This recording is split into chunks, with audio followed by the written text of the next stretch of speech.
Assalamualaikum warahmatullahi wabarakatuh. Halo, perkenalkan nama saya Mazim Zundana dari Universitas Muhammadiyah Gresik dari Fakultas Keguruan dan Ilmu Pendidikan Prodi Pendidikan Guru Sekolah Dasar dengan NIM 230404067.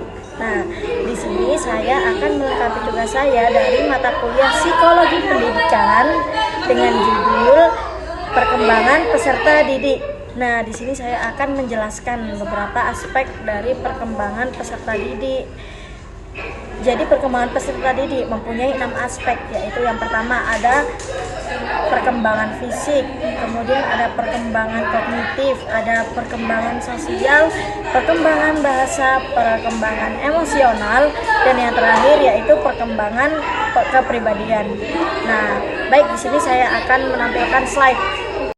Perkembangan peserta didik macam-macamnya, yaitu ada yang pertama perkembangan kepribadian, perkembangan sosial, perkembangan kognitif, perkembangan emosional, perkembangan bahasa, dan yang terakhir yaitu perkembangan fisik. Yang pertama yaitu ada perkembangan kepribadian. Definisi dari perkembangan kepribadian adalah karakteristik yang mencakup pikiran, perasaan, perilaku, dan moral seseorang yang berkembang seiring berjalannya interaksi dari lingkungan, pengalaman, dan faktor biologis. Fase atau tahapan. Nah, fase ini ada yang pertama yaitu ada fase bayi dari 0 sampai 1 tahun. Belum bisa mengembangkan kecerdasan moralnya. Yang kedua ada balita yaitu 2 sampai 5 tahun. Dia dapat mengikuti perintah orang tua meski tidak sepenuhnya memahami alasannya. Dan yang ketiga yaitu ada masa kanak-kanak dari 6 sampai 12 tahun. Dia mulai memahami benda konkret dalam berpikir. Kemudian ada masa remaja awal yaitu 13 sampai 15 tahun. Ditandai dengan perubahan fisik, hormon, serta pencarian identitas diri. Kemudian ada remaja tengah, dewasa muda, dan dewasa. Baik, kemudian ada tahap yaitu sensomotorik itu dari 0 sampai 2 tahun. Ada praoperasional dari 2 sampai 7 tahun. Ada operasional konkret yaitu 7 sampai 11 tahun. Nah, alasannya ada di layar. Kemudian ada faktor yaitu pertama ada faktor genetik, kemudian ada lingkungan pengalaman, pendidikan, kualitas pendidikan guru, minat bakat, kebebasan, kematangan, dan kemudian ada konsep yaitu yang pertama ada skema, ada adaptasi pengalaman, asimilasi, akomodasi, keseimbangan, tuntutan, dan organisasi. Yang kedua yaitu ada perkembangan kognitif. Ya, perkembangan kognitif adalah proses individu untuk berpikir, mengingat, membangun pengetahuan, dan memecahkan masalah melalui interaksi dengan lingkungan dan pengalaman. Selanjutnya ada fungsi dari kognitif yaitu ada perhatian, memori atau daya ingat, bahasa, pengambilan keputusan, yang terakhir yaitu problem solving. Dan ada juga contoh dari kognitif yaitu merespon, mengenal, mengungkapkan, mengikuti instruksi, berhidung, mengetahui, mendengarkan, dan membaca. Selanjutnya ada perkembangan emosional. Nah, perkembangan emosional ini proses psikologis yang melibatkan perasaan dan berkaitan dengan respon terhadap suatu rangsangan, baik internal maupun eksternal yang diungkapkan oleh wajah dan tindakan. Adapun faktor-faktornya yaitu ada faktor internal dan faktor eksternal. Kemudian ada macam-macam dari kognitif yaitu yang pertama emosi positif, contohnya bahagia, emosi negatif, contohnya marah, cemas, dan yang terakhir emosi campuran yaitu nostalgia. Kemudian ada perkembangan bahasa. Definisi dari perkembangan bahasa adalah suatu proses dinamis yang terjadi seiring dengan pertumbuhan individu. Proses ini melibatkan anak belajar mengenal, memahami, menggunakan, dan menguasai bahasa, baik secara lisan maupun tulisan, melalui interaksi dengan lingkungan, imitasi, pengalaman, dan stimulus.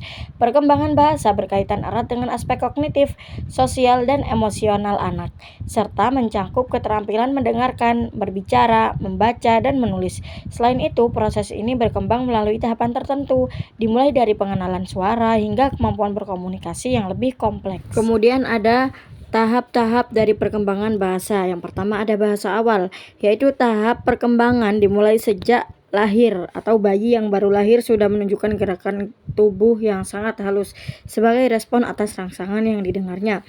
Yang kedua yaitu ada tahap pranguistik, yaitu dari 0 sampai 13 bulan. Pada tahap ini, anak mengeluarkan bunyi ujaran dalam bentuk ocehan yang mempunyai fungsi komunikatif sebagai reaksi terhadap orang lain yang mencari verbal dengan anak tersebut atau sebaliknya.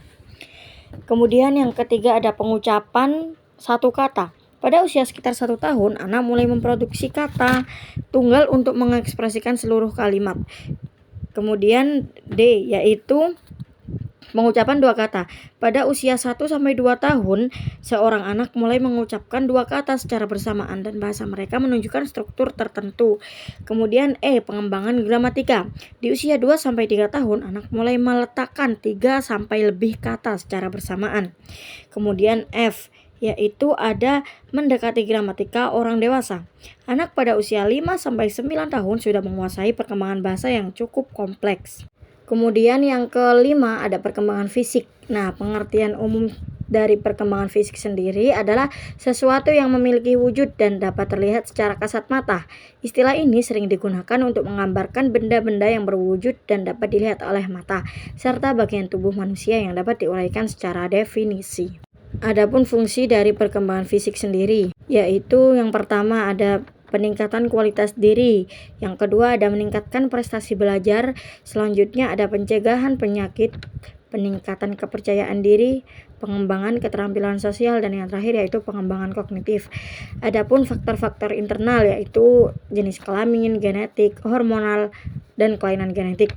Ada juga dari faktor eksternal yaitu dari gizi, nutrisi, lingkungan, aktivitas fisik, dan interaksi sosial.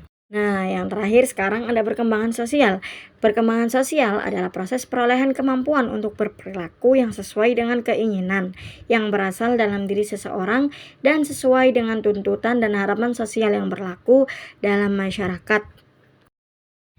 Adapun strategi pengoptimalan perkembangan sosial. Yang pertama ada pembelajaran sosial emosional, yaitu tentang bagaimana mengelola stabilitas emosi dan hubungan. Yang kedua ada bimbingan dan konseling, yaitu untuk membantu mengatasi masalah sosial. Kemudian ada kegiatan ekstrakurikuler yang melatih keterampilan sosial dalam aktivitas kelompok. Dan yang terakhir ada pendidikan karakter, yang dimana itu menjadi penguatan nilai-nilai sosial dan moral. Nah, itu tadi kelengkapan tugas saya mengenai perkembangan peserta didik. Saya harap kalian bisa mengerti dan paham akan penjelasan saya tadi. Kurang lebihnya saya mohon maaf yang sebesar-besarnya. Wassalamualaikum warahmatullahi wabarakatuh. Bye-bye.